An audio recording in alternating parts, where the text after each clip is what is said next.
month is Endometriosis Awareness Month.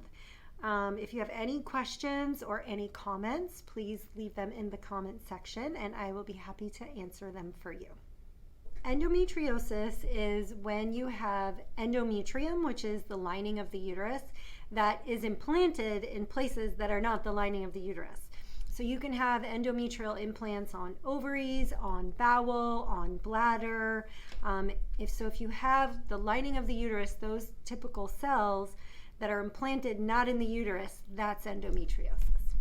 Some of the common symptoms of endometriosis are really bad cramps or dysmenorrhea, pelvic pain, and then painful sex. Those are the most common symptoms that would raise your suspicion that someone has endometriosis. So women with endometriosis can have some problems getting pregnant.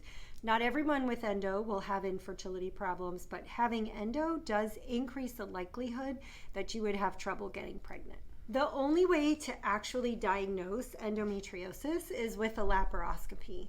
And a laparoscopy is a surgery where we take a little video camera and look inside the uterus. We can look for what looks like endometriotic implants, and then we confirm the diagnosis by removing those implants and sending them to pathology, and they'll tell us if those are endometriosis. That's really the only way to make the diagnosis. Sometimes you can see something that's called an endometrioma on an ultrasound, and that's just a big cyst in the ovary that is full of endometriosis, and it has a characteristic look on ultrasound. So if you see something that looks like an endometrioma, you can't say 100% for sure that they have endometriosis. The only way you can do that is with the laparoscopy. But if they look like they have an endometrioma on the ovary, then you have a high suspicion for endometriosis. A lot of times endometriosis travels with some other symptoms. It's very common for women with endo to also have painful bladder syndrome or interstitial cystitis. They are more likely to have irritable bowel syndrome, pelvic floor muscle spasm, vulvodynia, vaginismus, and anxiety and depression. So many times those conditions travel together with endometriosis. So there are several treatment options. Typically, we will start with a birth control pill.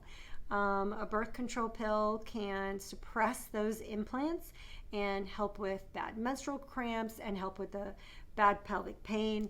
And if those endometriotic implants are suppressed, then you shouldn't have as much painful sex as well. So birth control pills are an option. Birth control ring is also an option, and it works in a similar way to the birth control pill.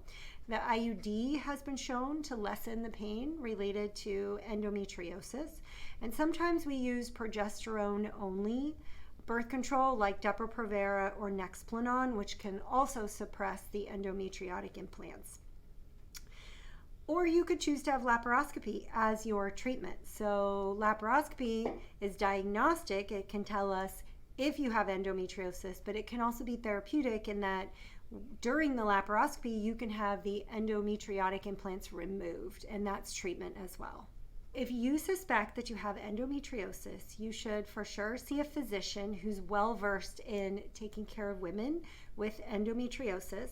I see many women with endometriosis in my practice, and I'm very well-versed in treating endometriosis and treating some of the side effects of endo, like the bad pain, pelvic floor muscle spasm, painful sex, and the like.